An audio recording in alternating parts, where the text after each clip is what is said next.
vamos a, pues, a seguir con este tema. Es un poquito aburrido, va a estar muy breve, se repite con otras de las opciones, entonces voy a tratar de darles nada más lo que no se repita y pues me interesa más el otro tema, que es el del electrocardiograma normal. Obviamente tenemos que conocer estos conceptos primero, ¿verdad? Para ir entendiendo lo que es el electrocardiograma. Uno de los principales conceptos que hay que entender, pues, es que hay una diferencia entre el medio intra y extracelular, así como que la membrana celular, pues, es de naturaleza semipermeable. Tenemos que los principales iones, sodio, potasio, calcio, cloro, hay también aniones no difusibles. Estos intracelularmente, pues, son las proteínas del sarcoplasma, ¿verdad? Y bueno, este es un esquema de la diferencia grande que hay entre estos componentes en el medio intracelular y el extracelular, y pues fácilmente podemos encontrar que el sodio y el cloro son de los principales elementos afuera. Dentro de la célula, pues el potasio, las proteínas, y acá pues el potasio tiene una concentración baja, que en términos generales es la que medimos en el laboratorio, que es de 4.5 a 5.5 mil equivalente. Ese es uno de los conceptos más importantes. Entonces tenemos que entre el medio intra y extracelular hay esta diferencia de elementos, pues le da una diferencia de potencial por sus cargas positivas y negativas, ¿verdad? Entonces esa diferencia de potencial es diferente de acuerdo a las diferentes células del corazón, es diferente en las fibras auriculares, ventriculares y el sistema de His-Purkinje, que tiene una diferencia de potencial de menos 80 a menos 90. Y a diferencia de las células del nodo sinusal y aurículo ventricular, en donde esta diferencia de potencial es de menos 50 a menos 65.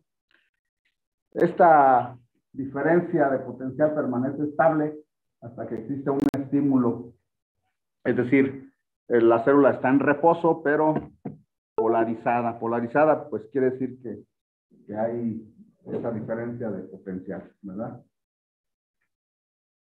Y bueno, este es otro ejemplo de cómo se vería las cargas eléctricas. Los aniones son los principales que dan la carga negativa intracelular. El potasio, pues en menor grado, pero en grado importante, ya lo vimos. Y fuera, en el líquido extracelular, pues tenemos principalmente sodio, calcio y una baja concentración de potasio.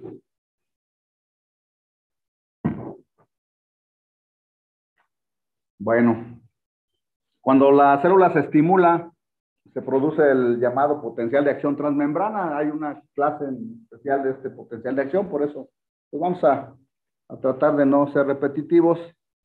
Se produce una despolarización rápida con inversión de la polaridad celular.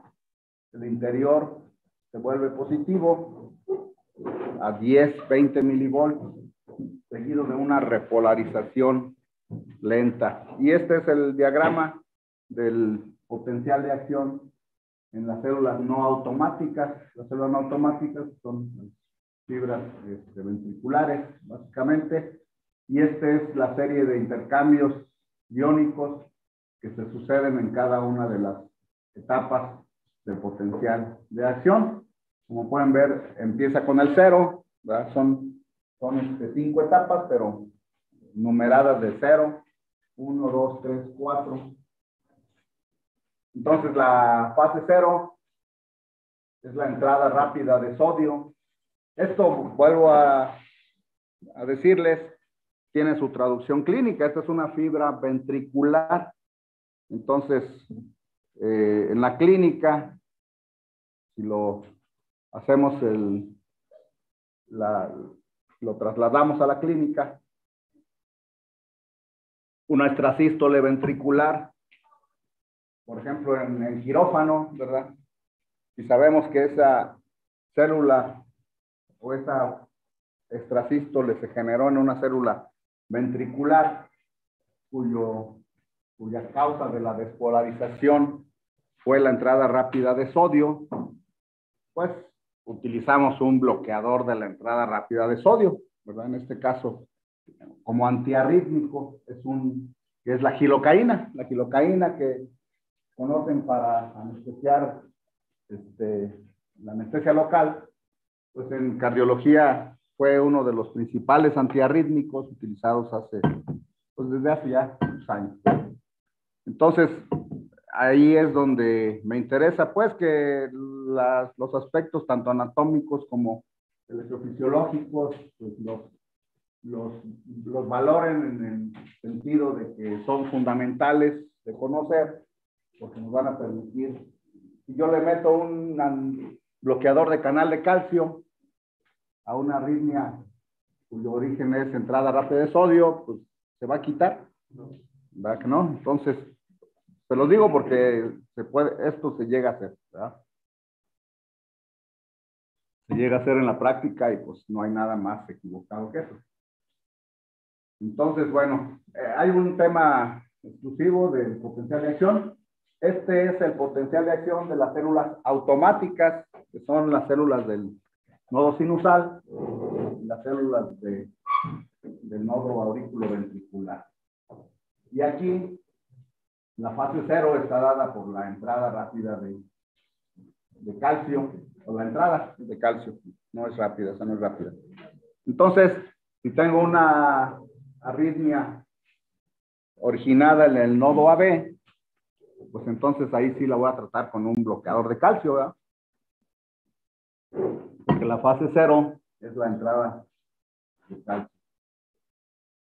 Y como pueden ver, bueno, ya dijimos que la negatividad es menor que en las fibras no automáticas, y lo primordial de las fases, de las diferentes fases, la diferencia principal, aparte del origen de la fase 0, entrada rápida de sodio en las fibras ventriculares, entrada de calcio en las del nodo sinusal y AB, es la fase 4.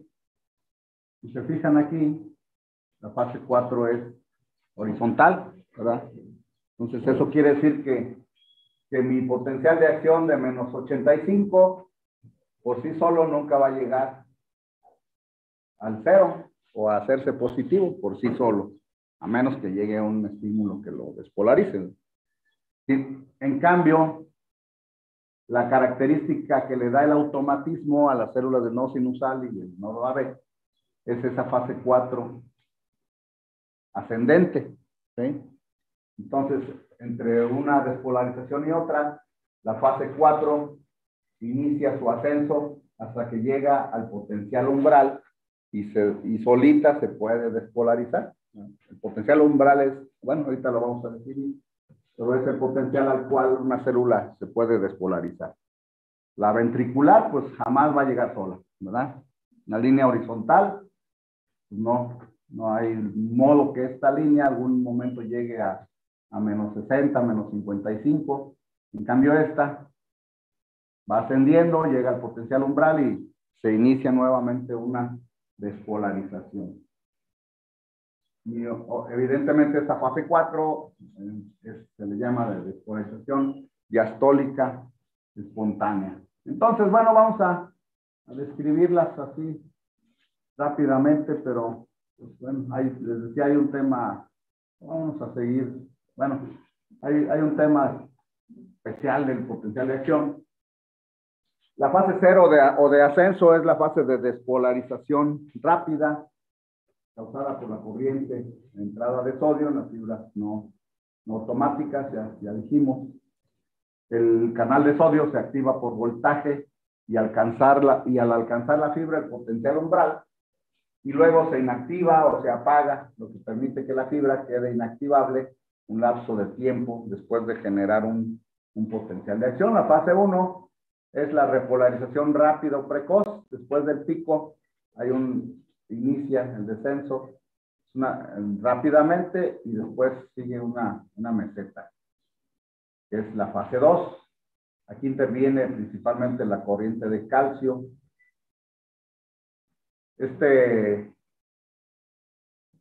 Para que exista esta corriente de calcio, pues se requiere el intercambiador de sodio-calcio.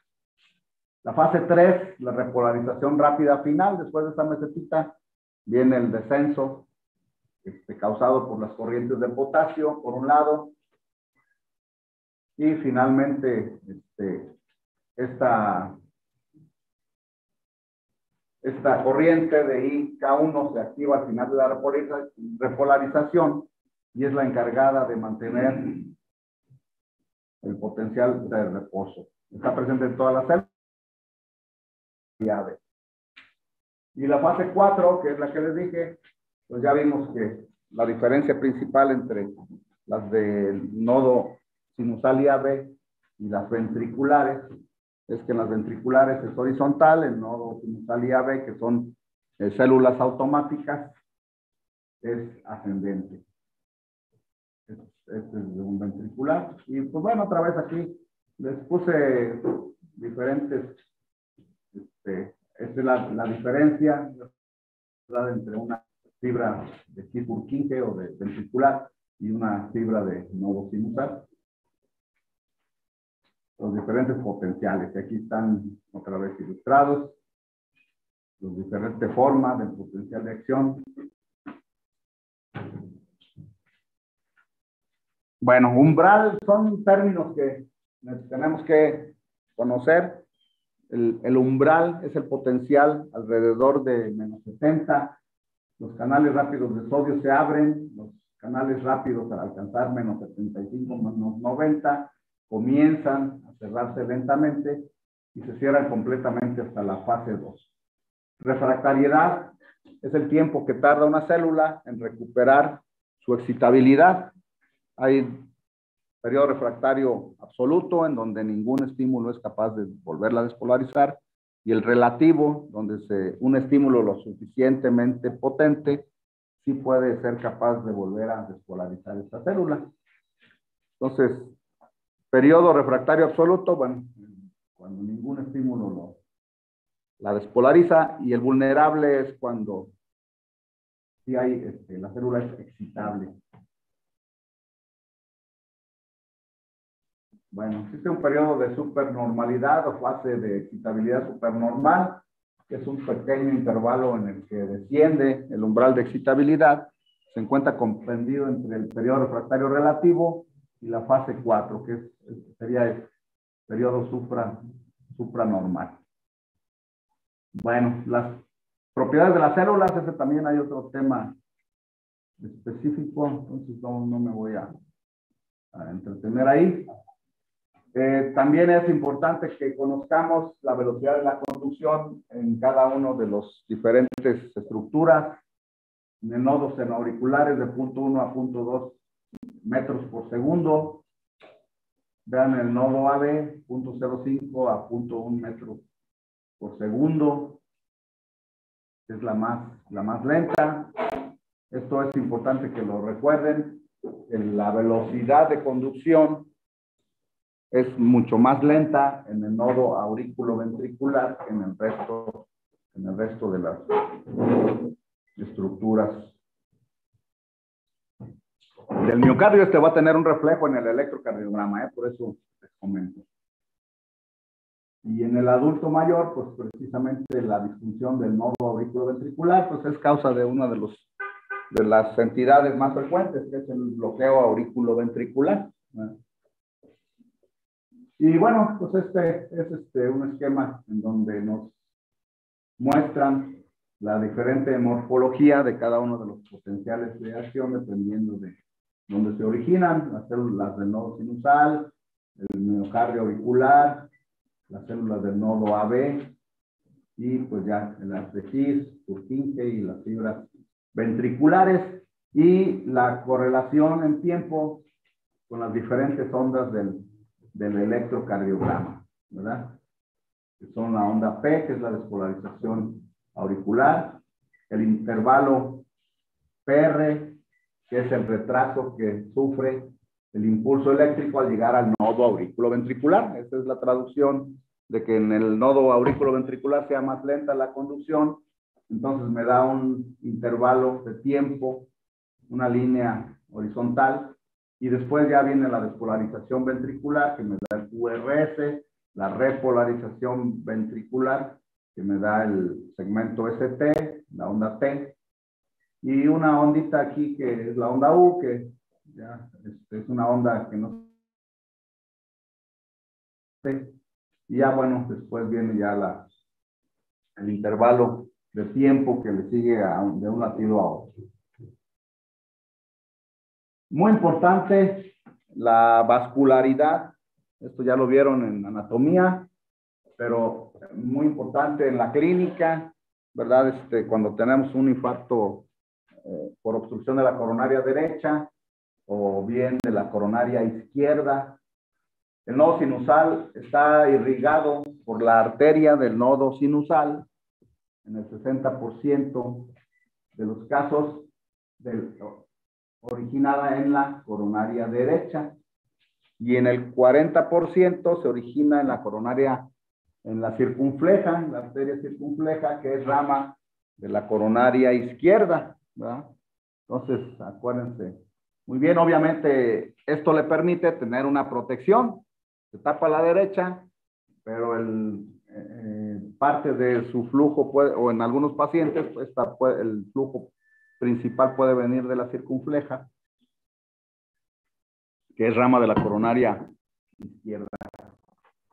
Entonces, traducción clínica, se me tapa la coronaria derecha, pues bradicardia sinusal o paro sinusal, ¿verdad? Paro cardíaco. Entonces, si bien el infarto producto de una obstrucción de la coronaria derecha es más pequeño, funcionalmente no le afecta mayor cosa al corazón, paciente con infarto inferior no hace disfunción del ventrículo izquierdo, puede hacerlo del ventrículo derecho. ¿Por qué? ¿Por qué puede hacer disfunción del ventrículo derecho un paciente cuando se tapa la coronaria derecha?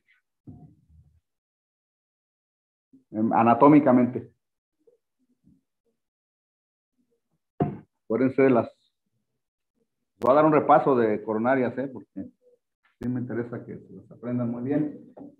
La rama del ventrículo derecho, ¿de cuál es? ¿De dónde se origina? Rama ventricular derecha. En la coronaria derecha. Entonces, se tapa la coronaria derecha antes del origen de la arteria del ventrículo derecho y hay un infarto ventrículo derecho. Entonces, el paciente infartado por obstrucción de la coronaria derecha o se muere en paro por disfunción del nodo sinusal o se muere por disfunción del ventrículo derecho, porque clínicamente muchas veces pasa desapercibida esa disfunción. Ya lo veremos cuando hablemos de infarto.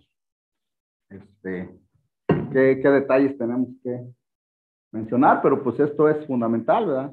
Tanto la anatomía, que conozcan la anatomía de las arterias coronarias, como que conozcan los aspectos electrofisiológicos.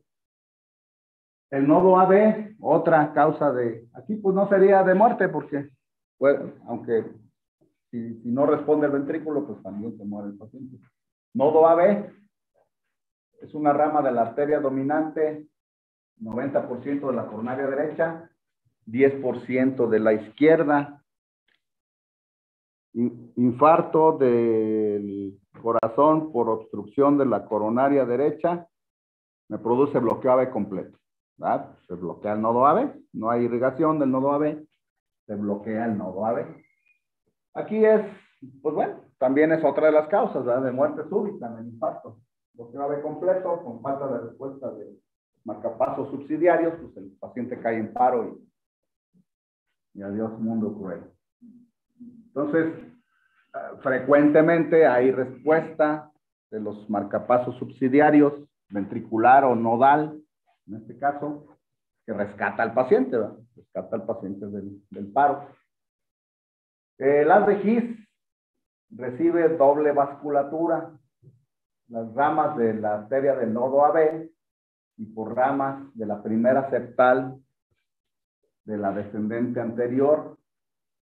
La rama derecha, en su origen en división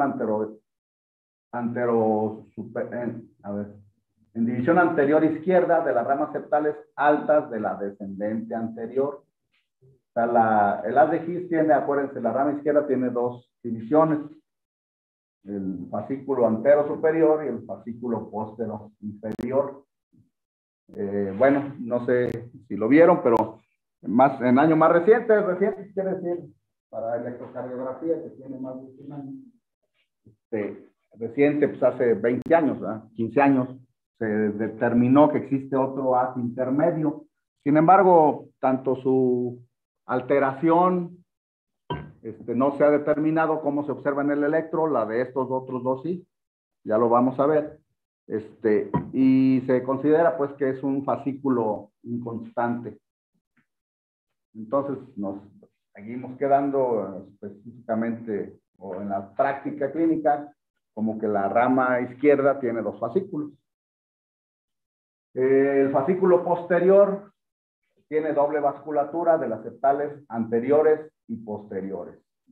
Todas las alteraciones, tanto la rama izquierda como el bloqueo de rama derecha, como bloqueo de fascículo anterior o fascículo posterior, tienen una traducción en el electrocardiograma, ¿verdad? Por eso me interesa pues que se aprendan esto y pues vamos a ver, tengo preparado una de anatomía de las arterias coronarias. Bueno, pues estos son los conceptos electrofisiológicos básicos, ¿verdad? Lo demás, como les decía, hay una clase de potencial de acción, hay otra de las propiedades de las células, ¿verdad? Entonces, pues ahí no pues no tiene caso que repitamos, mejor aprovechamos el tiempo, ¿dónde abro la siguiente? Porque lo de electro, pues eso sí es bastante abundante, ¿verdad? Y, ¿Cuál es el otro? Cardiograma normal, sí.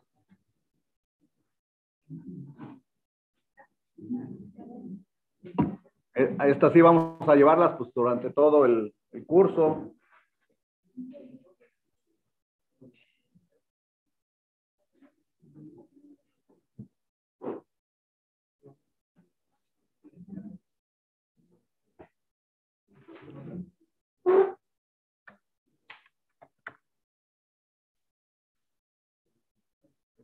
Ya les mencioné pues que de los estudios básicos en cardiología, pues el electrocardiograma desde hace más de 100 años, ¿verdad? Ha permitido documentar una serie de alteraciones. Y bueno, pues es un estudio ya básico, no podemos evaluar a un paciente potencialmente cardiópata sin tener un electrocardiograma. Y les mencionaba pues también que pues afortunadamente en la actualidad ya hay manera de que de la accesibilidad de este estudio, sin necesidad pues de que al médico de práctica general pues le implique un costo el tener su propio electrocardiograma, que tampoco estaría tan mal que lo tuvieran. O sea, realmente si nos ponemos a ver que 10% de los pacientes que ve un médico general tienen diabetes, 80 de los diabéticos se mueren por cardiopatía, 30% de los pacientes que va a ver un médico general tienen hipertensión, ¿verdad? Pues el electrocardiograma ya es, de hecho, desde hace algunos años, de acuerdo con las recomendaciones a nivel de salubridad y todos los hospitales deben de tener un equipo de electrocardiografía en sus servicios de urgencias. Esto pues anteriormente no se daba, como les decía, en un hospital aún en la Aranda de la Parra, que seguramente todos han oído de él, en León. Hace 30 años llegaba un paciente requiriendo de hacerse, o sea, con una patología sugestiva de ser una cardiopatía, un infarto mismo. Y pues ahí no había electrourgencias, ¿verdad? Se le tenía que hablar al cardiólogo para que llegara con su electro y hiciera el electrocardiograma y evaluara pues al paciente, pero ahorita en cuanto llegue el paciente se le hace su electrocardiograma, no es necesario que esté el especialista, y eso pues obviamente ha permitido la atención más oportuna, sobre todo los pacientes infartados, ¿verdad?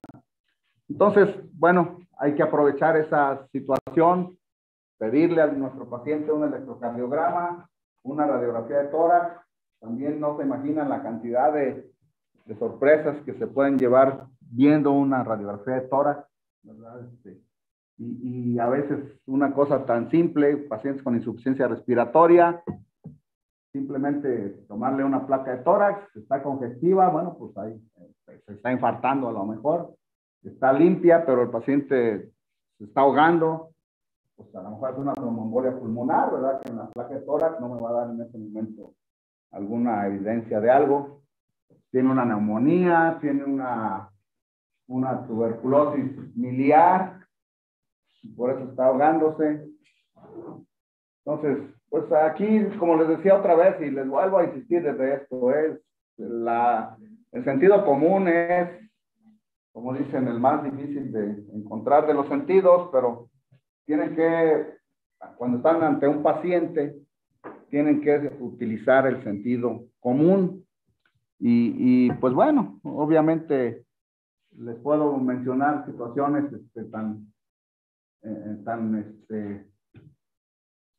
pues tan a veces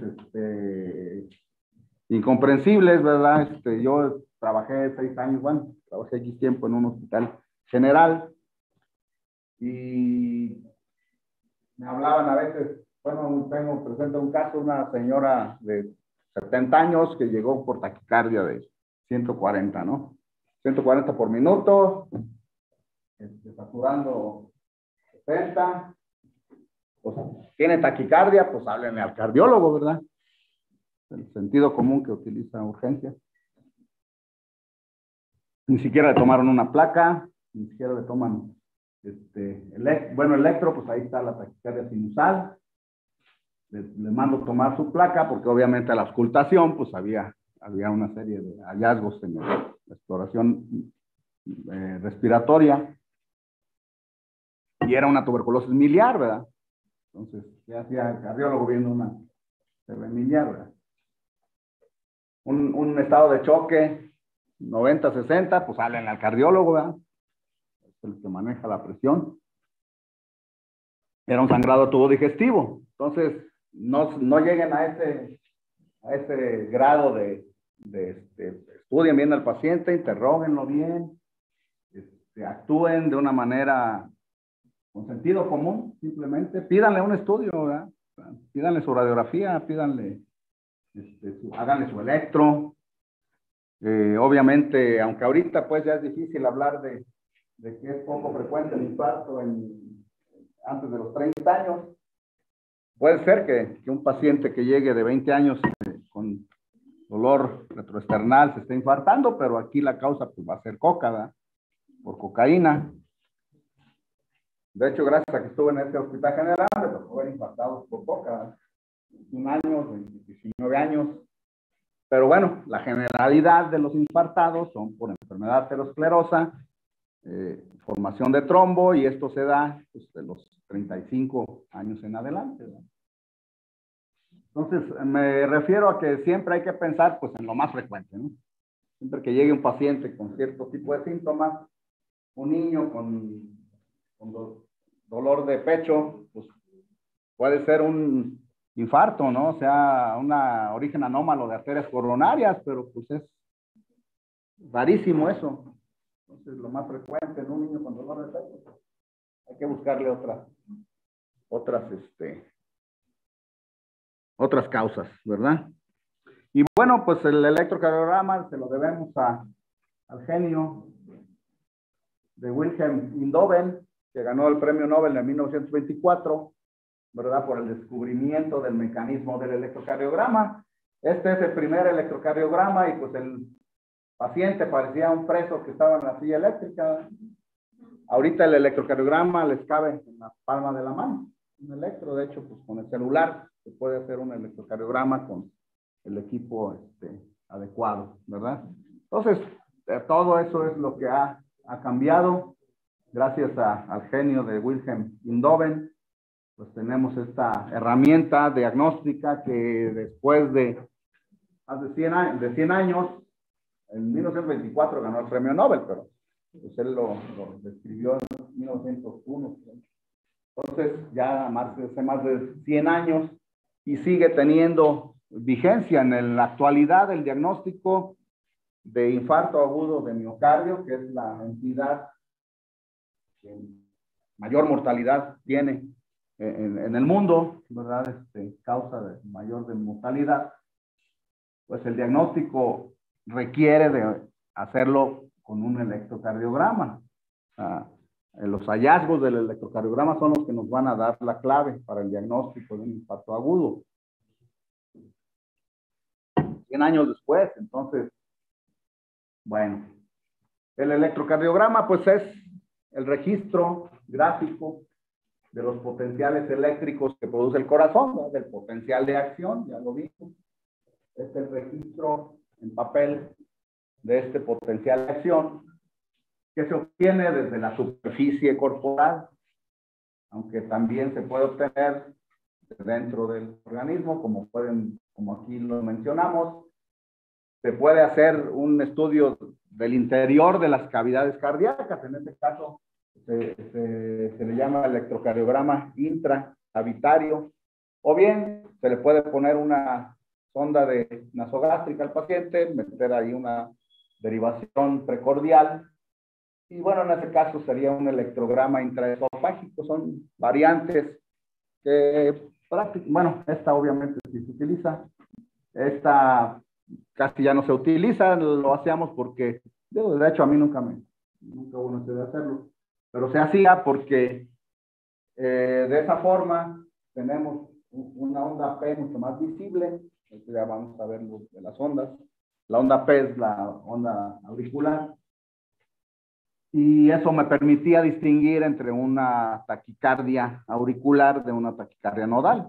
Me ayudaba en el apoyo diagnóstico. Entonces, se podía hacer este tipo de electrocardiogramas, pero lo convencional es que se haga de la superficie, ¿verdad?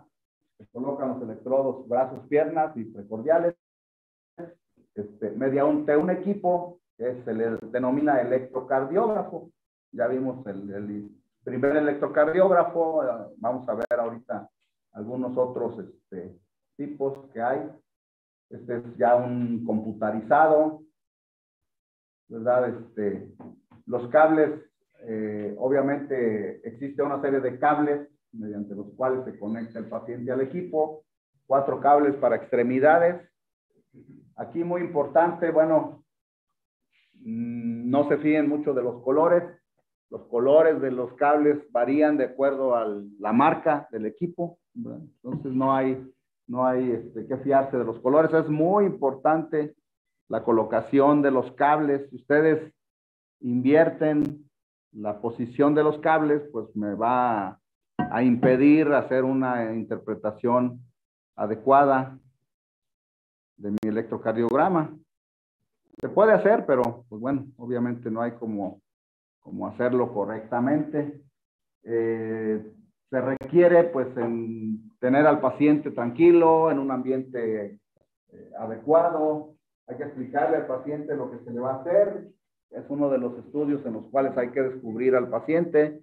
Entonces hay que hacérselo si les toca a ustedes hacerlo, pues estar acompañado de otro personal de área médica, claramente pues una enfermera o otro compañero o compañera del sexo del paciente, pues con la finalidad de evitar problemas, ¿verdad? Se les va a descubrir el tórax, entonces pues, hay que respetar el pudor de la persona, y también pues, cuidarse ustedes.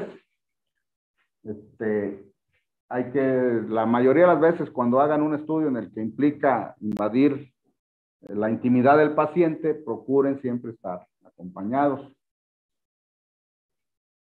Si van a revisar a una mujer, acompáñense de una mujer, y en el caso de los hombres, o al revés.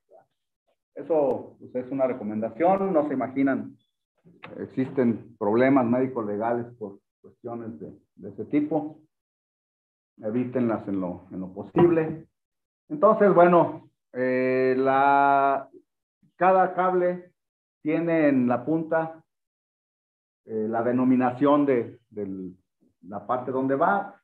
Debo decirles también que pues hasta ahorita no hay electrocardiógrafos hechos en España, en España seguramente, pero ya los manejan. En México pues también llegó a haber, pero ya no se comercializaron.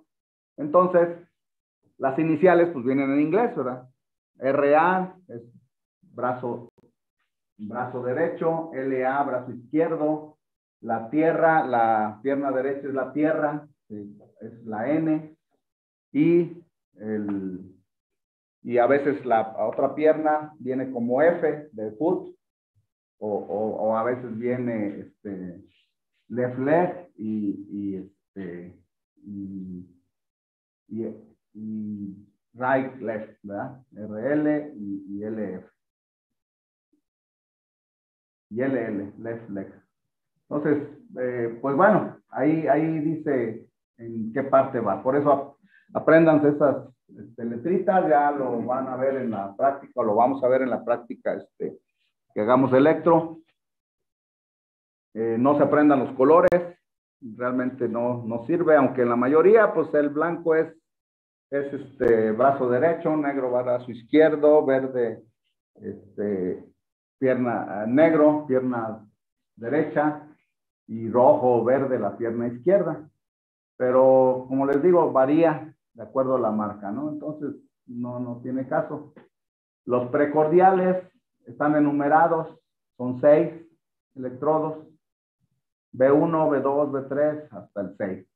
Igual con estos, aunque estos son un poquito más constantes los colores, pero no se aprendan el color. Ahí dice, en la puntita del cable dice B1, B2, B3, o C1, C2, C3.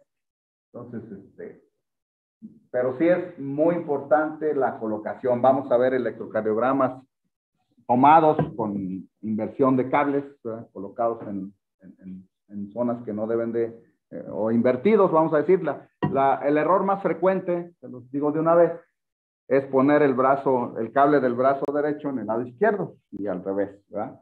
Los miembros casi no se equivocan, aunque cuando se equivocan en colocar los miembros es más difícil darnos cuenta. Cuando se equivocan en colocar los electrodos de los brazos, fácilmente nos damos cuenta, y ahorita lo van a ver. Pero esto es fundamental, ¿verdad? La realización les va a tocar cuando empiecen a ir a clínica, en urgencias se hacen ya muchos electrocardiogramas, entonces pues tienen que llegar a la clínica sabiendo ya cómo hacer un electrocardiograma. La práctica que hacemos es que se hacen un electro entre ustedes, ¿verdad? Entonces, para el primer examen me entregan su reporte de electrocardiograma a cada quien, interpretado.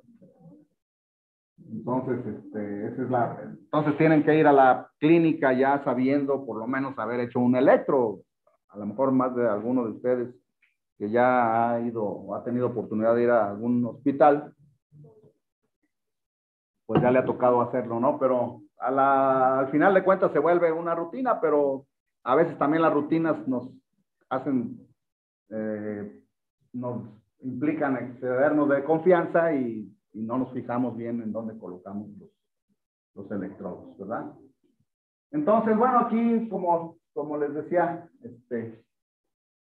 a veces yo les dije blanco y negro, aquí dice rojo, amarillo.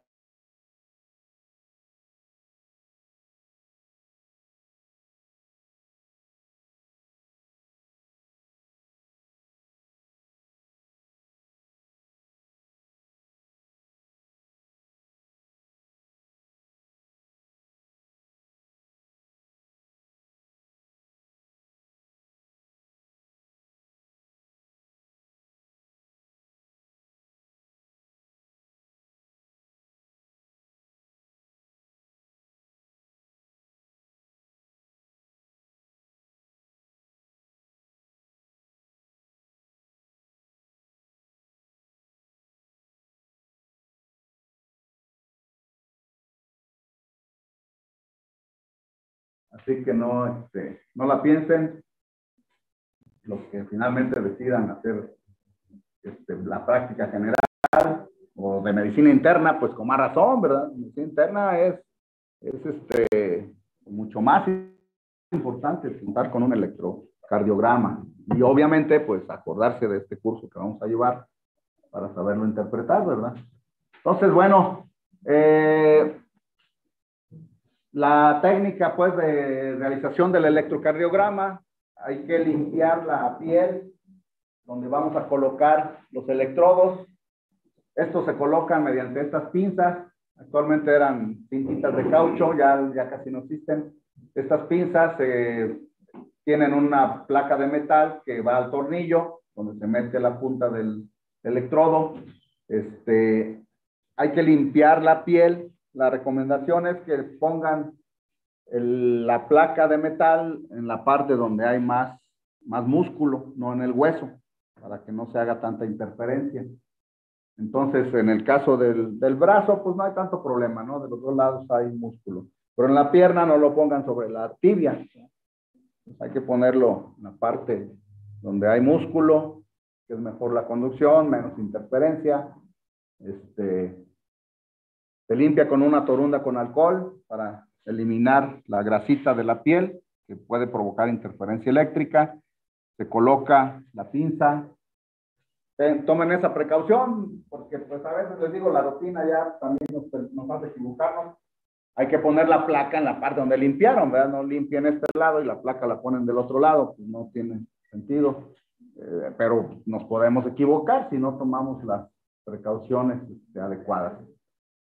En el caso de los electrodos precordiales, se ponen con estos chuponcitos. Igual, aquí es mucho más importante todavía la colocación. Bueno, en el caso se van a encontrar con una serie de diferencias en los pacientes que no tienen una pierna, pacientes que no tienen un brazo, pacientes que no tienen ambas piernas, en el caso de los diabéticos. ¿Qué hacemos ahí? Bueno, pues si tienen un muñoncito, pues ahí se le pone.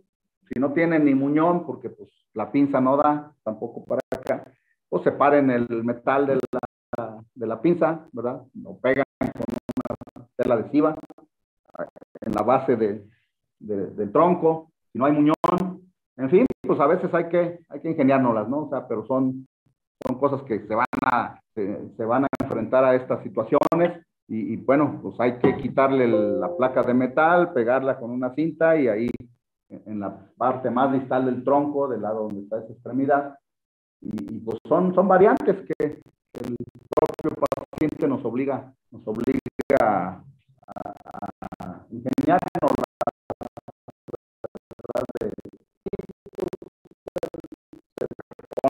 la cinta en el muñón del brazo, del antebrazo, del brazo. Entonces no hay problema, ¿no? En el caso de los niños, pues bueno, también hay pincitas pediátricas, hay chupones pediátricos que son más pequeñitos, tienen la campanita más pequeña para que pueda ser vacío, ¿verdad? Que es la forma en que estas perillas se adosan a la pared del tórax con vacío. Cuando la retiren, tengan el cuidado de aplastar la perillita para no jalar paciente. Hay pacientitas, sobre todo las de adultos mayores, que tienen la piel muy delgadita y les puede lastimar. Incluso les pueden traerse un pedazo de piel, ¿verdad? Pues en serio, hay señoras ya muy grandes que la piel está demasiado delgadita.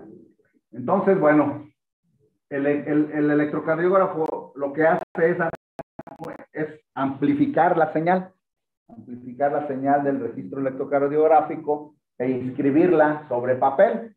Aquí también ya hay variantes. En este caso, pues es un equipo que tiene su papel propio. En la actualidad hay equipos computarizados en los cuales se puede hacer la impresión en una hoja en blanco, ¿verdad? En la computadora. Se hace el registro, se graba en la computadora y después se hace la impresión en una hoja en blanco. Ya no batallamos tanto. Antes cada electrocardiógrafo tenía su tamaño de papel, a veces eran cuadraditos, a veces redondos, y el tamaño pues variaba. En la actualidad, pues ya con los electrocardiógrafos computarizados, pues ya se evita ese problema, ¿no? A veces no se podía conseguir el papel, ya no había, ya se había terminado, ya el modelo era muy viejito y ya no hay ese tipo de papel. Entonces, bueno, pues es una serie de situaciones que antes se nos daban, que actualmente pues ya con los equipos computarizados se evita, ¿verdad? Les voy a traer yo, pues por lo menos, pues tres tipos de electros para que los conozcan los tres de diferentes tiempos. Y bueno, eso lo vamos a ver en la práctica. Las precordiales, les decía, traen su letrita en la punta, B1, B2, B3, C1, C2, C3. Aquí es muy importante la colocación de esta.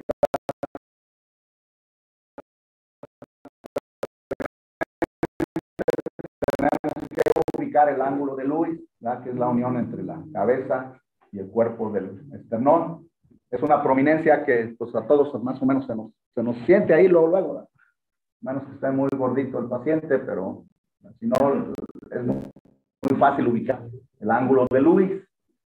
Debajo del ángulo de Lewis, como pueden ver aquí en la gráfica, bueno, en la imagen, es el segundo espacio intercostal. El primer espacio intercostal queda debajo de la clavícula, ¿verdad? El primero queda este. Segundo es debajo del ángulo de Lewis. Eso es una referencia anatómica. Este es otro de los errores que frecuentemente se producen al tomar un electro. ¿Se acuerdan del ángulo de Lewis? Aquí está el segundo espacio y ahí ponen la perilla. Ese nada más es para saber que allí está el segundo espacio intercostal y a partir de ahí contar al cuarto espacio, segundo, tercero, cuarto espacio. Ahí es donde se colocan los electrodos. Cuarto espacio del lado derecho del esternón, B1, cuarto espacio lado izquierdo del esternón, B2. Después colocamos B4. Cuando empezamos a hacer electrocardiogramas, primero coloquen B1, B2 y luego B4. B4 se coloca en el quinto espacio.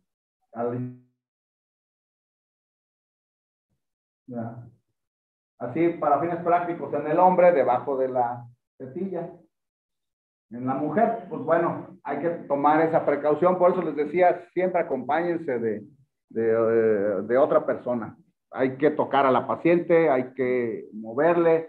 En el caso de la mujer, hay que levantar el seno y poner las derivaciones en el borde inferior. ¿Sí? No se ponen encima. Encima, pues me va a dar, dependiendo del tamaño, me va a dar alteraciones en el tamaño de las ondas también, ¿verdad? Entonces, tomen esa precaución. En la mujer, tiene que ir en el borde de la mama, borde inferior. Yo lo que hago, bueno, como sugerencia, en los hospitales la bata pues va tapada adelante y atrás abierta, ¿verdad? Cuando es un paciente que claramente le van a hacer un electro, pues lo ideal es que se la pongan al revés.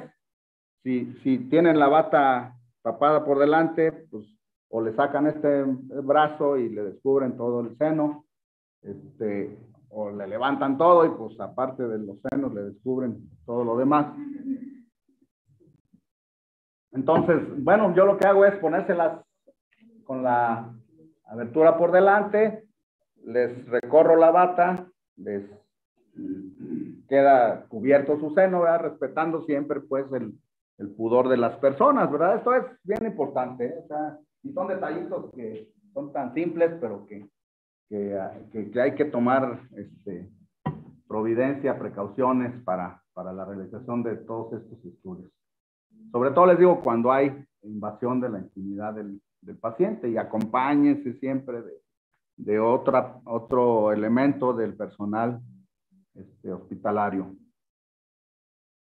O de un familiar, ¿verdad? A veces en urgencias, híjole, está lleno, pues la enfermera no va a estar ahí de guardia para que le tomen su electro, pues pasen a un familiar, ¿verdad? De la misma sexo que el paciente. A lo mejor es más práctico familiar, pues hasta quiere estar ahí, ¿verdad? Para ver qué le están haciendo, cómo se lo hacen. Pues pásese y acompáñenme, ¿verdad? Entonces, bueno, íbamos aquí. Cuarto espacio intercostal, perdón, el B4, quinto espacio intercostal, línea medio clavicular. B3 no tiene una posición anatómica. B3 se coloca en medio de B2 y B4. Por eso les decía, cuando van a empezar a hacer electros, pues primero B1, B2, B4 y luego ya B3, B5, quinto espacio, línea axilar anterior, B6, quinto espacio, línea axilar media. Ya cuando han hecho varios electrocardiogramas, pues bueno, ya se pueden ir en el orden de B1, B2, B3, B4. Ya lo van a aprender a hacer de una manera fácil. Bueno, aquí nada más es una amplificación para que vean los diferentes colores, más las pinzas, que también tienen su color. Pues obviamente el color de la pinza importa menos que cualquier cosa, ¿verdad? Lo que importa es el color bueno, el cable. Y ya dije que no tanto el color, porque se van a equivocar. Si les toca de repente otra marca de electrocardiógrafo, ¿verdad? Y los de los precordiales, pues ahí están, ¿no? Ahí está la marca B1, B2 o C1, C2. Las perillas, pues no, esas no llevan marcas, colocan. Entonces, el papel de registro, pues también esto ya desde 12 años. Ya les dije que también ya se hace en papel bond, ¿verdad?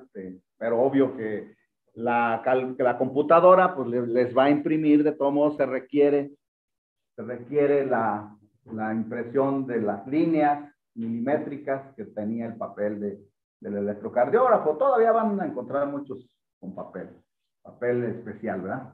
Entonces es un papel milimetrado, cuadriculado, cada 5 rayitas finitas. Aquí se ve mejor. Es un cuadrado, 5 para acá, 5 para acá. Y cada 5 líneas finitas son una línea gruesa.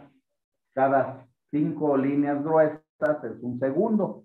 O sea, cada distancia entre una línea y otra es una unidad de tiempo, ¿verdad?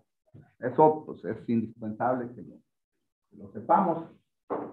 El aparato siempre es importante calibrarlo.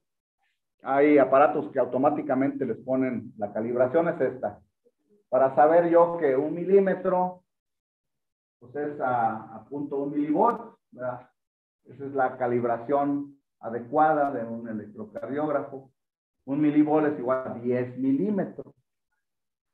Entonces, el electro tiene un botoncito para que se imprima esta calibración. ¿Por qué? Porque ha sucedido que no hacen la calibración, lo toman a menos tamaño del estándar que utilizamos, ¿verdad? Que es de 10 milímetros por milivolt. Y obviamente yo voy a ver los complejos muy chiquititos, de tal manera que me llenan criterios para complejos de bajo voltaje, que en clínica pues puede ser un derrame pericárdico, ¿verdad? Se los describo así porque para que se den cuenta que la importancia que tiene la toma adecuada del electrocardiograma, desde explicarle al paciente, desde colocarlo de manera adecuada. Se tiene que quitar todo lo que tenga metal que esté en contacto con tu cuerpo. Recuerden, estamos trabajando.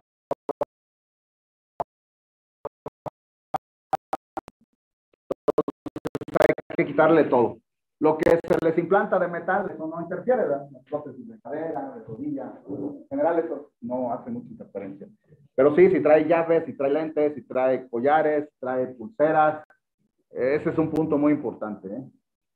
Son aspectos muy simples, pero hay que saberlos para que se tome. Obviamente en el hospital, pues el paciente ya trae su bata, ¿verdad? Ya ni siquiera trae ropa. En el consultorio, pues bueno, sí, hay que decirle que saque todos los objetos de metal que traiga. no tocarlo nadie cuando estamos haciendo ya el registro. Hay que hacer la calibración, la velocidad con que debe correr el papel ya viene estandarizada. O sea, yo les recomiendo que cuando tomen un electro, pues no le muevan más que los botones básicos, ¿verdad? Para que no vayan a cambiar accidentalmente los parámetros a los que está ya establecido de manera estandarizada.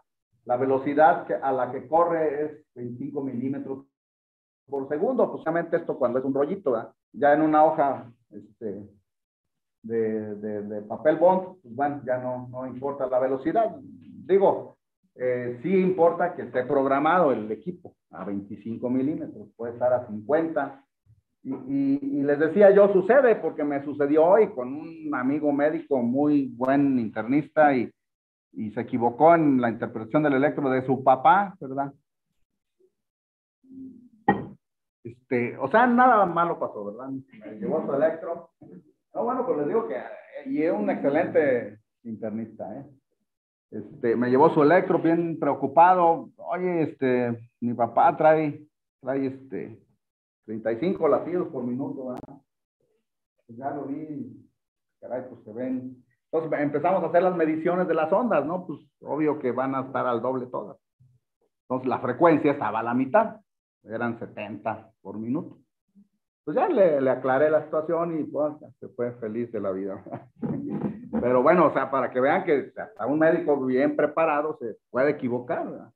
Al interpretar un electro que no hizo él, a lo mejor, que alguien lo hizo mal, ¿verdad? Entonces todos estos detallitos son fundamentales, ¿sí? La altura, pues 1 centímetro es igual a 1 milivolt, 1 milímetro es igual a 0.1 milivolt, ¿verdad? Hablamos de milivolts porque en los criterios de voltaje para diagnosticar hipertrofias ventriculares, pues, tenemos que medir en milivolts. Entonces, ¿lo de metal va a alterar esto? Sí, hace interferencia eléctrica. Ahorita vamos a ver electros con... Bueno, las personas que operan y que les hacen un clavo, una placa o algo... Habitualmente no, eso ya no hace interferencia. Que esté tocando la superficie del cuerpo. Traes unas llaves en la bolsa, sí se interfiere. Ahorita vamos a ver cómo se ve la interferencia, o bueno, en alguna de las pláticas, todo eso lo vamos a ver.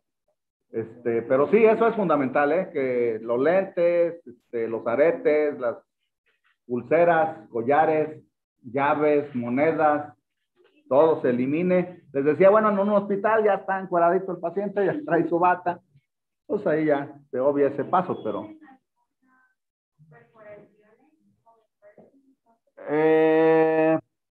pues bueno, eso sí es nuevo, eso sí es más reciente. No me ha tocado, no me ha tocado ver qué tanto puede interferir, pero por los piercings eso se quita, ¿no? O sea, bueno, lo que me he dado cuenta no los he quitado, pero pero sí, de preferencia, quiten todo lo que traiga de metal. Hay equipos muy sensibles y cualquier detallito de metal hace que interfiera el trazo y ya no se puede interpretar de manera adecuada, ¿verdad? Entonces, en los servicios de urgencias, ustedes van a ser los responsables de la toma de los electros. Entonces, ¿quién va a tomar los electros? Pues el practicante, ¿verdad? Ya si suben en la escala evolutiva a internos, pues bueno, pues va a seguir tocando. Hacer los electros también, ¿verdad? Así que tienen que ir ya sabiendo todos estos detalles, ¿verdad?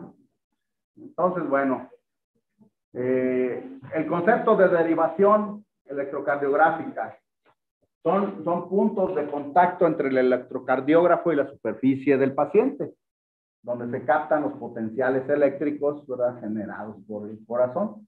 Y pues bueno, ya lo mencionamos, hay derivaciones de extremidades y las precordiales. Vimos las básicas. Hay más, ahorita las vamos a mencionar.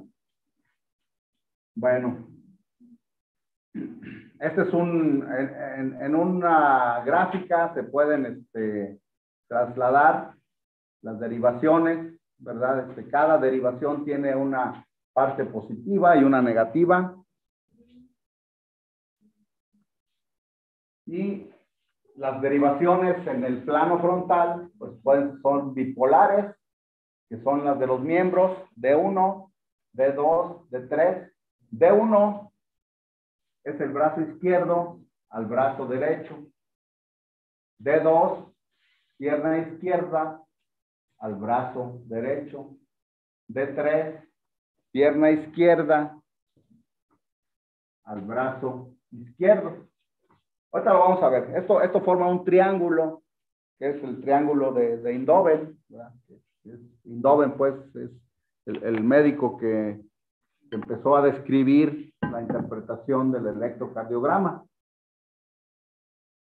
Las derivaciones bipolares, les decía, se llaman así porque tienen dos extremos.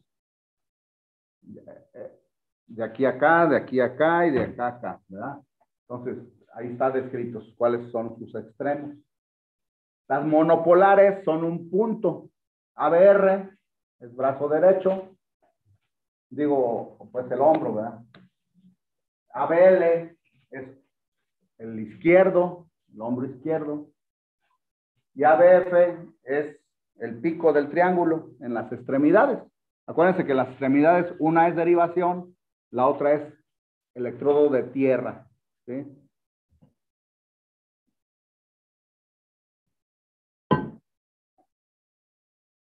Y bueno, esa es la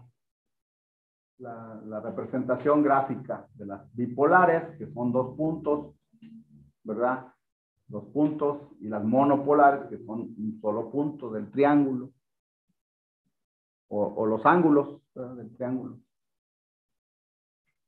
Bueno, aquí nada más amplificada, pues ya sabemos dónde se colocan. Aquí de una vez les comento, o sea, hay algo que sinceramente hasta ahora que tengo algunos años haciendo o interpretando el electrocardiograma de una empresa, pues veo muchos electros la mayoría son chavos de 18 a 30, entonces empieza uno a ver cosas que normalmente pues vemos enfermos, ¿verdad? Sanos, electros sanos, pues sí van a llegar al consultorio pacientes que supuestamente están enfermos y no lo están y están sanos del corazón. Tengo 5,000 electros por año, ¿verdad?, de esta empresa. Seguramente de esos 5,000, 4,900 sanos. Y empezaba yo a ver que había una imagen pues muy frecuente que realmente yo visto tan frecuentemente esa imagen.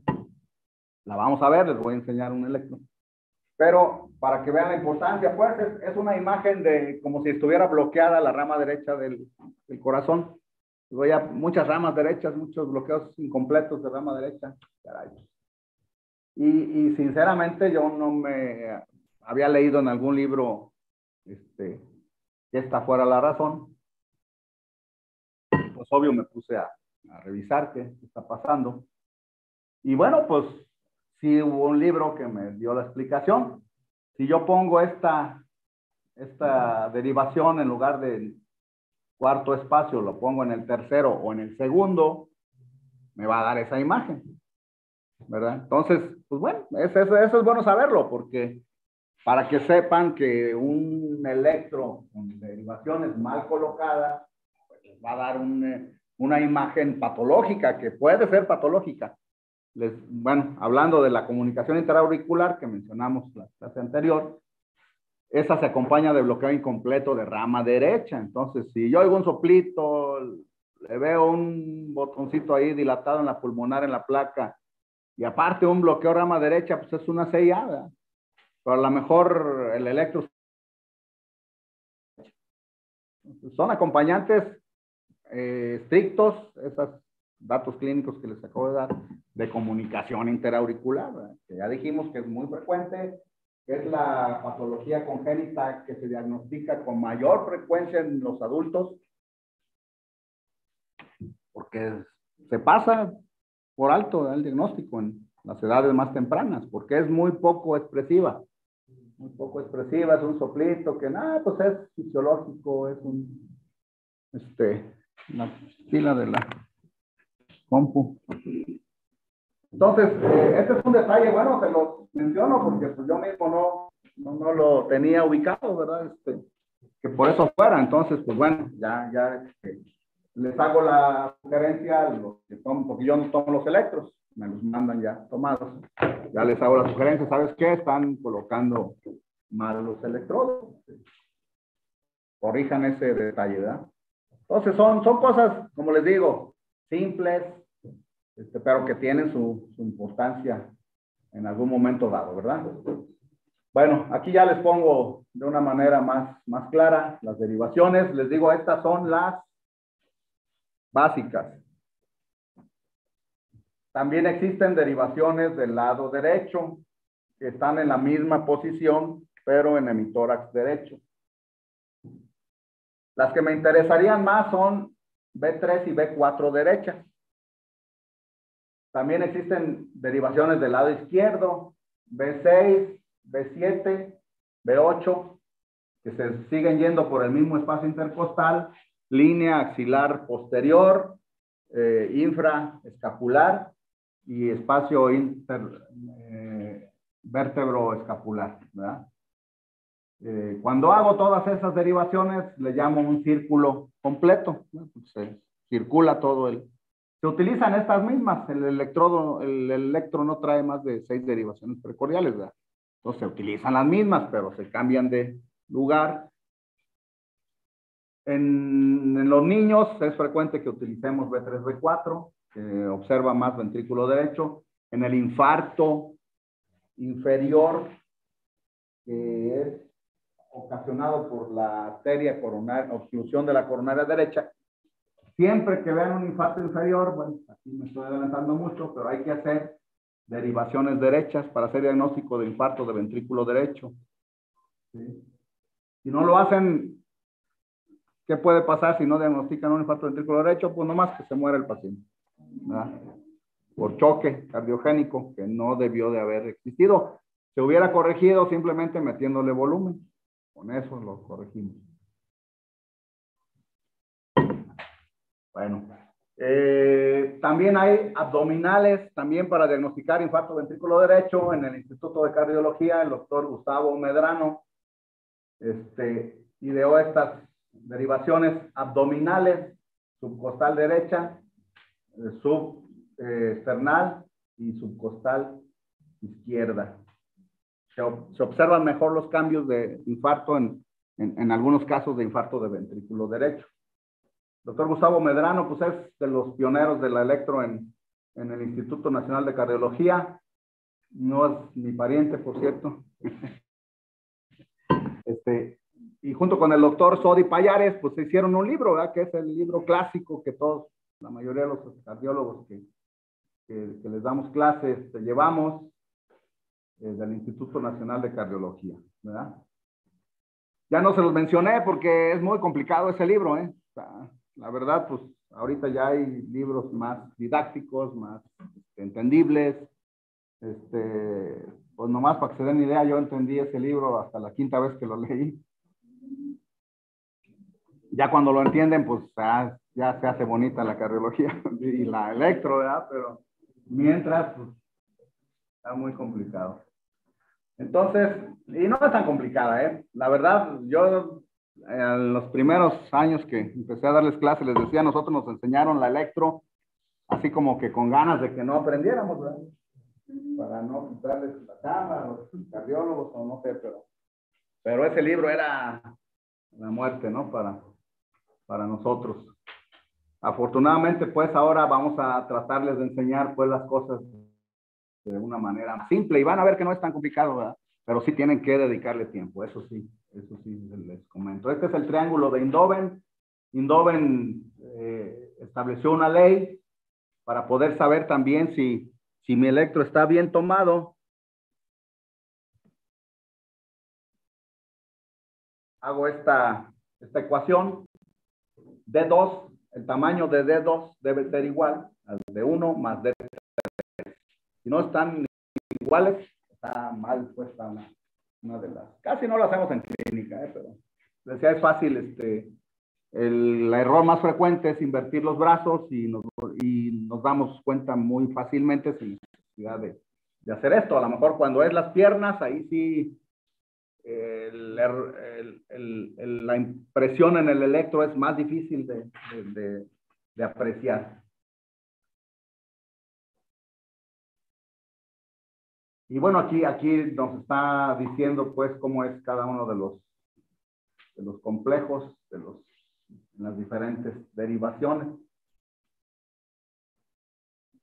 Bueno, aquí ya les pongo B6, B7, B8, puede haber todavía B9, y la posición que lleva, y B3 y B4. Casi es muy poco usado hacer todo el círculo. En las derechas nada más con que hagamos B3, es en la misma posición que la B3 izquierda, pero en el lado derecho, y B4. La misma posición de B4, pero en el lado derecho. Y estas son otras derivaciones que no vamos a... Aquí nada más una breve explicación del origen del registro en el electrocardiograma, ¿verdad? Ya dijimos pues que hay una diferencia de potencial entre el interior y el exterior de la célula. La célula en reposo está cargada negativamente y el exterior positivo. En cuanto llega un estímulo, este es el electrodo, en cuanto llega un estímulo, pues empieza a invertirse la polaridad de la célula, se vuelve positiva, pero de un lado hacia otro. Entonces, aquí el concepto fundamental es que tengo yo aquí mi electrodo explorador. Entonces, cuando el electrodo explorador ve acercarse un vector, cuando lo ve acercarse, registra una deflexión positiva. Es lo que quiere decir esta gráfica. Cuando lo ve alejarse, registra una deflexión negativa, ¿verdad? Ese es un concepto fundamental para entender las ondas del electrocardiograma. ¿Por qué unas son positivas? ¿Por qué otras son negativas? ¿Por qué en unas derivaciones son positivas? ¿Por qué en otras son negativas? Esto lo vamos a entender más bien cuando veamos lo del eje eléctrico, el eje eléctrico del corazón, que también les voy a enseñar dos métodos muy sencillos. A nosotros nos enseñaron el más complicado y pues casi era el coco de nosotros. A ver, calcúlame el eje eléctrico, ¿no? Casi era como el castigo de la clase, cuando en realidad pues se puede hacer de una manera súper sencilla. Bueno, aquí es el otro concepto. Cuando el electrodo ve alejarse, el vector de despolarización, pues se imprime una deflexión negativa, y cuando el electrodo está en el centro y lo ve primero acercarse y luego alejarse, pues o puedes inscribir una deflexión primero positiva si lo ve acercar y luego alejar negativa, o bien una línea isoeléctrica, ¿verdad? Y bueno, otra vez los diferentes potenciales de acción. Entonces aquí está ese concepto, ¿verdad? Cuando un vector, aquí los colorcitos no ayudan mucho, se aproxima a un electrodo explorador, produce una línea, una deflexión positiva, ¿verdad? Cuando se aleja, pues es una deflexión negativa. Pues es lo que les acabo de decir. Ahí está plasmado. Cuando primero se acerca y luego se aleja, pues pueden ser las dos posibilidades. O primero una positiva y luego una negativa, cuya suma va a dar 0. O bien una línea isoeléctrica. Este es el concepto que les acabo de mencionar. Y aquí está, ¿no? Aquí está ya mucho más entendible. Aquí tengo mi electrodo explorador. Ve el vector de despolarización alejarse siempre. Entonces va a escribir una deflexión negativa.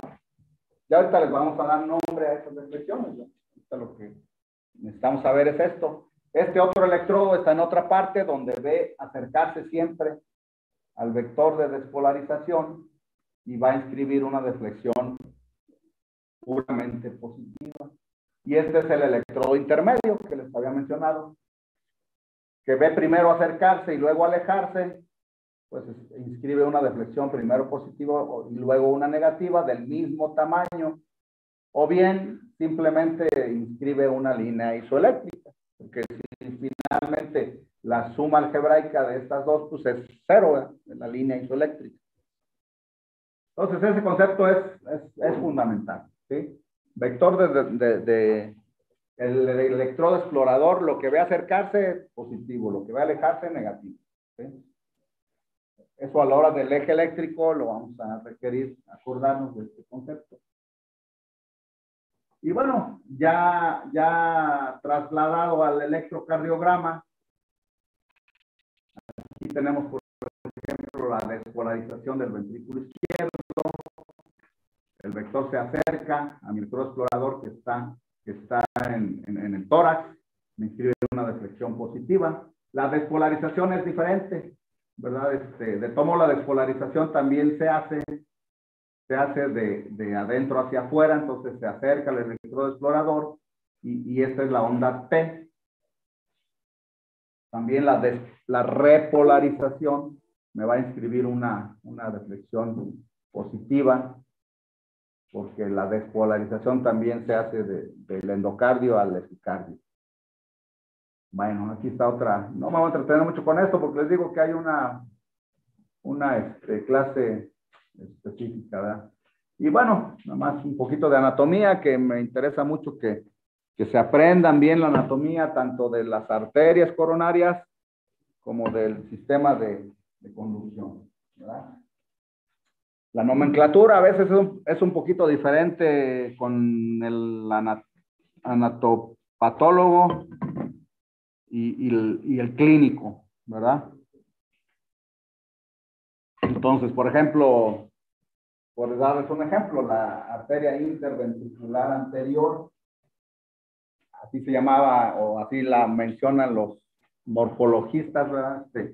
Para nosotros es la arteria descendente anterior, ¿verdad? La interventricular posterior es la descendente posterior, así las nombramos en clínica. Entonces, pues para que no se confundan cuando vean estos diferentes nombres de las arterias. Y bueno, nada más recordar, el sistema de conducción, pues obviamente es fundamental la anatomía para entender el electrocardiograma. Después tenemos que el impulso eléctrico se origina en las células P, de Pace, del nodo sinusal.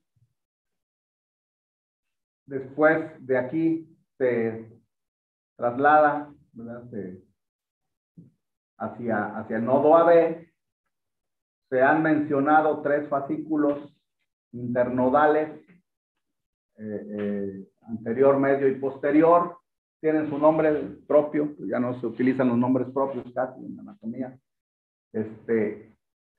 Y en los últimos años, pues ya se ha considerado, antes se describían y inclusive se dibujaban los 3 fascículos internodales. Se ha visto que en realidad anatómicamente no existen esos 3 fascículos, pero sí hay una conducción preferencial, ¿verdad? Por ciertas zonas que dan la impresión de ser fascículos. No sé si se entienda bien. Anatómicamente no existen los fascículos internodales, pero sí hay esas zonas de conducción preferencial por 3 partes de las aurículas, ¿verdad? Que en los anteriores años pues se describían propiamente como fascículos. Llega el impulso originado en el nodo sinusal al nodo aurículo-ventricular, donde sufre un retraso. Acuérdense que vimos las velocidades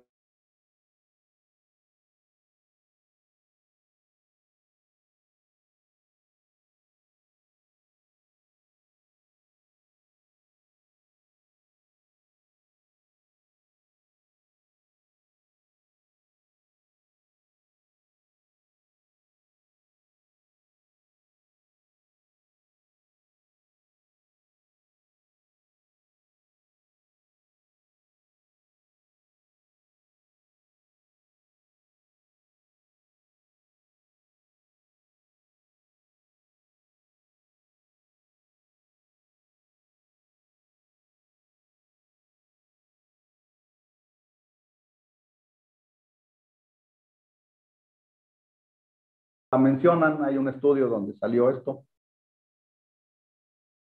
Pero dijimos que el tercer fascículo es intermitente, no es constante. Entonces, nos quedamos con que tiene dos, antero superior y póstero inferior.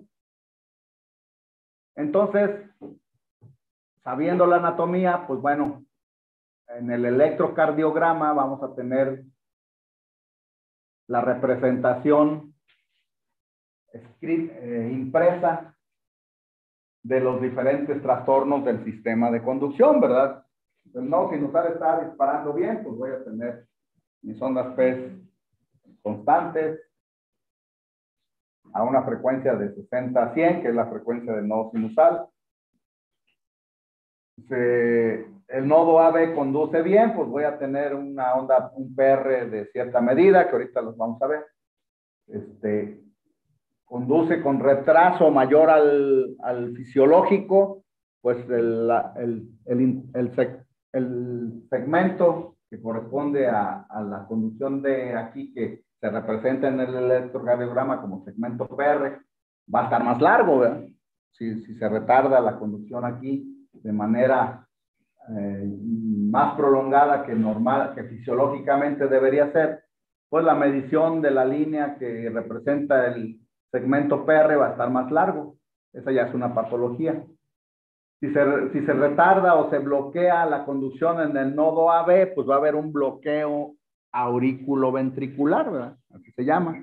El impulso sinusal no pasa a los ventrículos porque el nodo AB está bloqueado. Esa es una patología muy frecuente en la tercera edad. Y bueno, pues el nombre de esta patología es enfermedad degenerativa del sistema de conducción.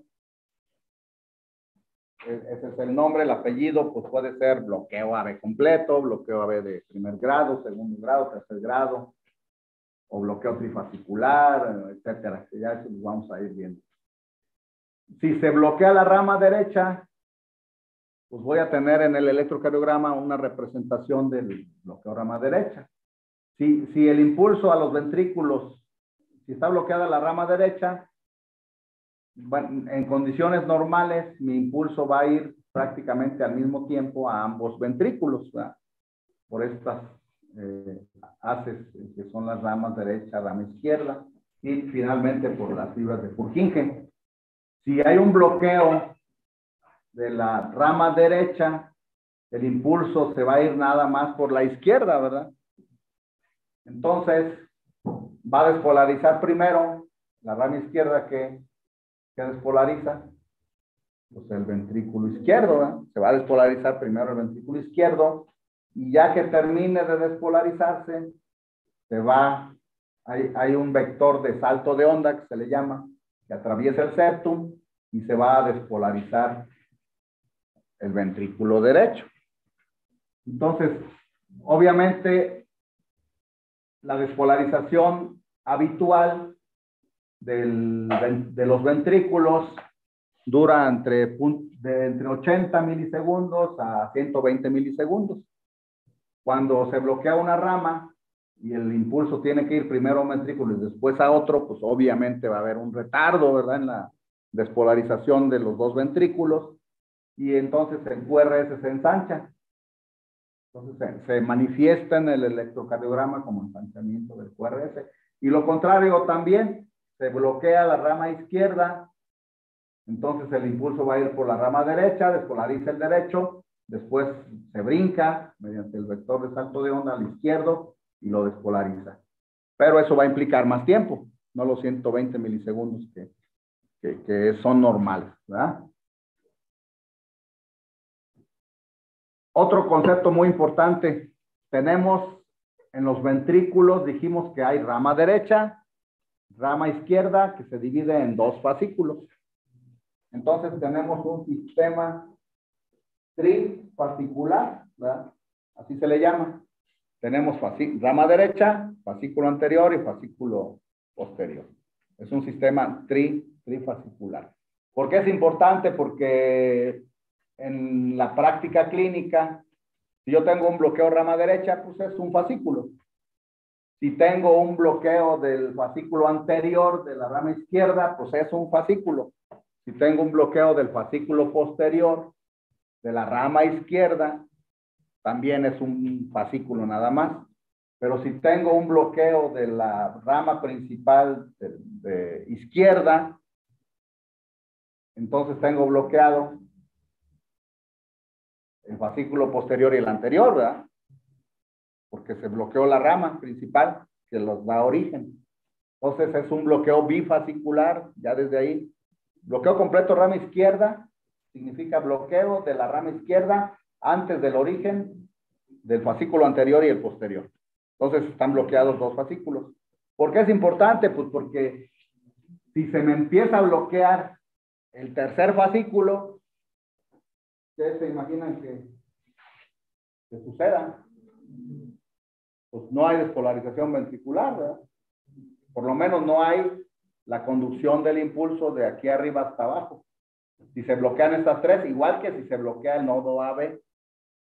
Entonces hay una manifestación electrocardiográfica de esto que me puede poner en alerta en pacientes con enfermedad degenerativa o bien en pacientes infartados.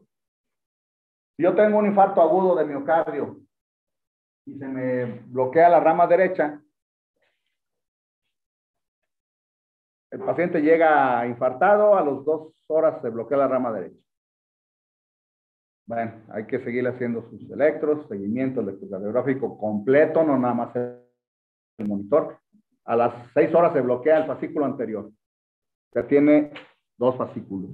Ese paciente tiene un 30% de hacer bloqueo AB completo. A las 6 horas estaba con rama derecha y se bloquea el fascículo posterior, tiene 40% de riesgo de hacer bloqueo AB completo. Ahí ya me está avisando que ese paciente se puede bloquear. Entonces, ¿qué hago? Pues le pongo un marcapaso temporal, ¿verdad? Okay, pues se me bloquea a las 3 de la mañana, voy a andar corriendo.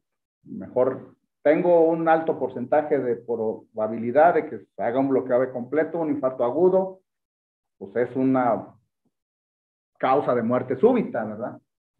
Que puedo evitar si le pongo un marcapaso temporal. Que ya se recuperó porque era isquemia, le quito el marcapaso temporal, ¿verdad? No pasa nada. Entonces, bueno, por eso es muy importante la anatomía, tanto del sistema de conducción como la de las arterias coronarias. Ya vimos cuáles arterias irrigan a cada cual, ¿verdad? Les dije que un infarto inferior por obstrucción de la derecha, pues me va a provocar arritmias o bradiarritmias, porque el nodo sinusal no funciona bien, porque está irrigado por la rama derecha. Paro sinusal, bradicardia sinusal. Se me va a bloquear el AB, porque la arteria del nodo AB es, en la mayoría de las veces, rama de la descendente posterior, rama de la coronaria derecha. Un bloqueo AB completo en un infarto inferior. Me puede hacer infarto de ventrículo derecho, porque la arteria ventricular derecha es rama de la coronaria derecha, ¿verdad? Y esas son las 3 causas de complicación de un infarto por obstrucción de la coronaria derecha. Se me bloquea se me infarta el paciente por obstrucción de la descendente anterior, rama de la coronaria izquierda. Pues la descendente anterior irriga toda esta parte de septum, punta y parte de la pared libre. Aquí se me va a infartar partecita de septum y ventrículo derecho cuando se tapa la derecha. Funcionalmente no me afecta mayor cosa, pero eléctricamente sí. Y lo eléctrico puede hacer que el corazón se pare, nada más, ¿verdad? Entonces, abusados. En el otro caso, pues menor porcentaje irriga nodo sinusal y AB, ¿verdad? La coronaria izquierda, dijimos que sí hay cierto porcentaje, pero pequeñito, 30 y 10%. Pero irriga todo el septum, la punta y la pared libre. ¿De qué complicación me va a dar ese infarto de la coronaria izquierda? Si irriga toda esta masa ventricular. O sea, es un infarto, pero ¿cuál es la complicación? Aquí dijimos que es eléctrica, porque la derecha es la más importante en el sistema de conducción. La izquierda es la más importante en contractilidad. Entonces, si mi ventrículo está así, se me infartan estos, pues va a quedar así, ¿verdad? Va a ser choque cardiogénico, ¿verdad? Ahí no requiere volumen. El choque por infarto ventrículo derecho requiere volumen porque le falta precarga al izquierdo. El ventrículo derecho no se está contrayendo bien, no le manda sangre, necesito meterle volumen. Pero un infarto del ventrículo izquierdo, anterior, por obstrucción de la derecha, de la izquierda, la ascendente anterior, ahí no le voy a meter volumen, sino pues lo llevo al edema pulmonar, ¿verdad? Entonces, la complicación en este caso va a ser mecánica, acá eléctrica, ¿verdad? Entonces, ese es la contraparte, pues, clínica de todo esto que estamos viendo ahorita, ¿verdad? Por eso es la importancia, pues, de que se aprendan bien el sistema de conducción, se aprendan bien la anatomía de las coronarias. Acuérdense, siempre que hay un infarto inferior, me estoy adelantando mucho, pues, pero estamos viendo anatomía y les estoy haciendo ver las implicaciones clínicas, que es lo fundamental de esto. Infarto inferior, hay que hacer derivaciones derechas para descartar infarto ventrículo derecho. 30% de los infartos inferiores se complican con extensión a ventrículo derecho. No todos hacen trastorno hemodinámico, pero sí el 30%. Y esto se los digo porque casi no se hace en la práctica. A mí me hablan a urgencias por ir a ver un infartado, llego, veo un infarto inferior, no tiene derivaciones derechas. ¿Por qué? Porque el que le hizo el electro, pues no era nadie de mis alumnos y no le hizo derivaciones derechas, ¿verdad? Para mi alumno sabría que hay que hacer derecho. Entonces, abusados, y eso es bien importante. Se me han muerto pacientes porque yo llego al servicio después de 10 horas que tiene ya el paciente ahí en terapia, chocado, en falla renal, y nomás por falta de volumen, porque no se dieron cuenta que era una extensión a ventrículo derecho, ¿verdad? Que requería volumen nada más. Entonces, es muy triste, pues, y esto sí es falta de aprender adecuadamente, pues, lo que se tiene que hacer, ¿verdad? Y hacer el diagnóstico adecuado, que es fundamental, ¿verdad? Bueno, la activación del corazón, esa despolarización de la que hemos hablado desde el inicio en el nodo sinusal, aquí hay dos vectores, ¿verdad? Uno hacia la aurícula izquierda, otro hacia la parte inferior de la aurícula derecha. Se hace la despolarización auricular, que en el electrocardiograma provoca el registro de una onda que se llama onda P. Entonces llega al nodo AB y de ahí pasa a los ventrículos, dijimos, pero esto pues tiene un orden, ¿verdad? Esto no es así al azar. Tiene un orden y hay una conducción preferencial. Entonces la primera parte del septum que se despolariza es esta parte donde existe un vector que se llama vector septal, que va de izquierda a derecha, de arriba a abajo y de atrás hacia adelante. ¿Por qué es importante que se acuerden de estos vectores? Pues porque estos vectores me van a dar las rayitas del electrocardiograma, ¿verdad? Me van a dar el complejo QRS en el electrocardiograma, dependiendo de su tamaño, dependiendo de su dirección, de su presencia o su ausencia, ¿verdad? Esto es lo fundamental para la proyección impresa en el electrocardiograma. Entonces, el primer vector de despolarización ventricular es el vector 1, que está en la parte media del septum interventricular.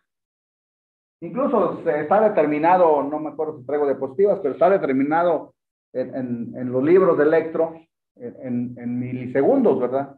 La diferencia de cuál se despolariza primero, cuál después, cuál parte del ventrículo, de los ventrículos. Después, esa despolarización sigue hacia la pared libre ventrículo izquierdo y la pared libre del ventrículo derecho. El grosor y el tamaño no están al azar, ¿verdad? O sea, aquí hay un concepto que yo les menciono siempre en cuanto a que el tamaño de esos vectores representa el tamaño de la masa muscular que los está originando, ¿sí? Este está muy grandote, ¿por qué? Pues porque es toda la masa del ventrículo izquierdo. Este está muy chiquito, está grandote y grueso, ¿verdad? Este está chiquito, pero grueso, pues es el septum interventricular. Es menos masa que esta, pero también, pues, está gruesecito, tiene su importancia. El del ventrículo derecho, ¿cómo está? Pues está grandecito, pero muy delgadito, ¿verdad? Entonces, ¿por qué? Pues porque la masa del ventrículo derecho es menor. Ya la vieron en anatomía, todo aguado, ¿verdad? El derecho y el izquierdo macizo. Entonces, eso es bien importante. Así traducido ahorita, así rápidamente, cada uno de esos vectores me da una onda en el QRS, en el electrocardiograma. Entonces, esa onda va a depender del tamaño y el grosor de este vector, va a depender la onda R de mi electro en las derivaciones precordiales de este lado, la B4, 5, 6, porque son las que ven esa parte del corazón. El septum, si no existe, si se me infartó el paciente y se infarta el septum, este vector no va a existir. En mi electrocardiograma, el QRS inicial en B1, B2 tiene una onda R pequeñita, que es el vector 1. Si no existe porque se infartó, no va a haber esa R, ¿verdad? Entonces, para que vayan viendo la importancia, pues, por qué me interesa mucho que aprendan estos vectores, porque son los que voy a ver en mi electro. Son las ondas que me van a dar el QRS. Y pues no influye tanto. El 2D, que es el vector 2 del ventrículo derecho. Y después de estos dos vectores hay un vector muy pequeñito, si se fijan aquí, apenas se ve. Vean, cuando lo vean en su casita, se ve bien. Aquí se ve muy por la luz, pues, como quiera, ¿no? Sí. Estos son dos vectores de la base de los ventrículos, de ambos ventrículos. Las bases de los ventrículos son la última parte que se despolariza. Entonces, 1, 2, 3 es el orden en que se van despolarizando en tiempo, ¿verdad? Primero el septum, después las paredes libres y después las bases. También da una ondita chiquita en el QRS de la precordial, ¿verdad? Bueno, y bueno, pues aquí tenemos las ondas. Dijimos que el impulso eléctrico del corazón se inicia en el nodo sinusal por la despolarización de las células P, que así se llaman, las células P del nodo sinusal. La despolarización no tiene impresión en el electro, pero después de ahí se va a despolarizar las aurículas, ¿verdad? Primero, ¿qué aurícula se despolariza primero? ¿Dónde está el nodo sinusal? En el techo de la derecha. Entonces, pues es cuestión anatómica nada más, ¿verdad? Primero se despolariza la derecha y luego la izquierda, pero entre las dos me dan esta ondita que se llama onda P. Después dijimos que después de despolarizar las aurículas, llega ¿a dónde llega el impulso eléctrico? Al nodo AB, que dijimos que ahí sufre un retardo porque la velocidad de conducción de las células del nodo AB es más lenta que la de todas las demás estructuras del corazón. Entonces, aquí hay un espacio que es el retardo de la conducción en el nodo AB, que se llama segmento PR. Y después de que pasa el impulso por el nodo AB, empieza a despolarizarse los ventrículos. La despolarización ventricular, pues es el QRS. Así se llama esta onda. ¿Por qué? Pues porque tiene tres ondas, ¿verdad? Q, R y S. Entonces se llama complejo QRS. Y pues vean cómo tan fácil como saberse el abecedario para acordarnos de las ondas, ¿verdad? Después de la S que sigue, pues la T, ¿verdad? Segmento ST, onda T y onda U. Dijimos que la onda U es una onda inconstante que no se ha determinado exactamente qué. Algunos dicen que son postdespolarizaciones tardías, otros que se ve en la hipocalemia, en la clínica es el único lugar donde nos sugiere hipocalemia cuando veamos una onda U.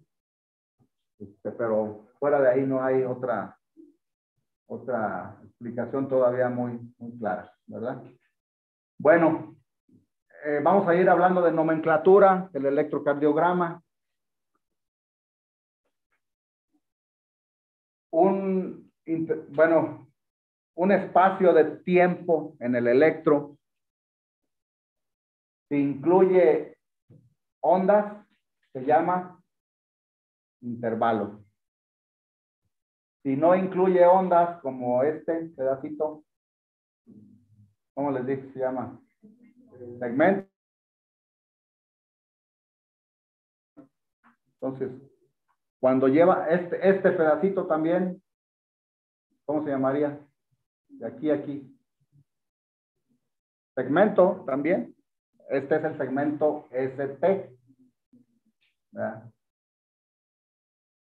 Esta distancia de aquí a acá se llama, incluye una onda, otra onda, se llama intervalo, QT. Y también del inicio de la P al inicio del QRS, ese incluye una onda, ¿verdad? Que es la onda P. Entonces se va a llamar intervalo PR. Aunque empieza con Q, pero bueno. Es ya costumbre, a lo mejor debería llamarse PQ, pero la Q no siempre aparece. Entonces, pues se llama PR. Y bueno, algunas de las medidas normales aquí se las pongo, las vamos a ver después en toda una gráfica. Pero bueno, estas son las ondas del electrocardiograma. Estos eran dolor de cabeza. La escuela, que espero que no lo sea para ustedes. Apréndanselas bien. La onda P, despolarización auricular. Segmento PR, nodo AB. QRS, despolarización ventricular. Onda T, repolarización ventricular. Onda U, pues es una onda inconstante. Para fines prácticos no tiene interés. ¿Por qué no vemos la repolarización auricular si la repolarización ventricular la vemos escrita en la onda P? ¿Por qué no vemos la repolarización de las aurículas? Exactamente, porque sucede aquí. Entonces, pues ahí veo el ventrículo. Entonces, pues eso enmascara la repolarización auricular. Por eso no vemos ninguna onda allí, ¿verdad? Muy bien. Entonces, intervalo QT es un intervalo muy importante que se mide y que implica todo el proceso tanto de despolarización ventricular como repolarización, ¿verdad? Porque va desde el inicio del QRS hasta el final de la onda T. Los QRS pues van a tener muchas morfologías, no todos están así de bonitos, ¿verdad? Algunos nomás tienen R, otros nada más tienen RS, otros tienen QR. Vamos a ver ejemplos también, ¿verdad? Vamos a ir analizando pues cada una de las ondas. Ya no me quiero adelantar demasiado porque pues ahorita seguir el orden de cómo vamos. Esto ya es para otra clase. Entonces vamos a regresar tantito a esta. Muy importante, obviamente, lo que ya dijimos, cuánto mide cada cuadrito pequeñito. 0.04 segundos. A mí se me facilita siempre, ya es cuestión de que ustedes lo hagan y cuál de las dos formas sea más fácil. Mencionarlas en milisegundos, ¿verdad? Porque quitamos las decimales, así nada más. A mí se me hace más fácil aprenderme números enteros que segundos, ¿verdad? A lo mejor a ustedes no, ya eso lo dejo a su criterio, pero por ejemplo, pues obviamente cada una de estas ondas tiene su medida, ¿verdad? Entonces tenemos que saber medir la onda P, cuánto mide de aquí a aquí, el intervalo PR, de aquí al inicio de la Q o de la R del complejo QRS, cuánto mide el QRS, cuánto mide el QT, ¿verdad? Aquí les voy a decir los diferentes electrocardiógrafos, los que les voy a traer, bueno, en uno automáticamente les da las medidas, ¿verdad? Y siendo sinceros, aunque no siempre, no se fíen, es otro punto que se me estaba pasando decirles. Ahorita ya hay electrocardiógrafos que les dan la interpretación, ¿sí? Abusados. La interpretación de medidas, o la medición más bien, las medidas, estas medidas, por lo que yo he visto en general, pues sí es más exacta de la computadora que nuestros ojos, ¿verdad? Al menos que los míos ya. A lo mejor de ustedes todavía no. Pero pues son confiables. Las mediciones, pues es una computadora, ¿verdad? Lo que mejor hace una computadora, pues es medir. Y aquí son medidas de milimétricas, entonces, quizás yo les podría sugerir que en la mayoría de los casos, a menos que vean un valor muy fuera de lo normal, pues aceptar lo que les está dando la computadora, el valor, que el QR se mide 80 milisegundos, que el QT mide 415, que la onda P mide 80 milisegundos, pues está dentro de lo normal y se ve normal, ¿verdad? Pues sí, sí le creo al electro.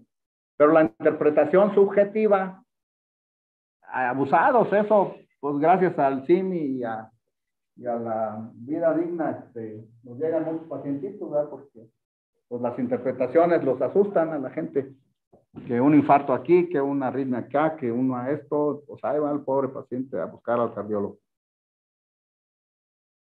Y resulta que pues es una interpretación mal hecha del equipo, aunque también debo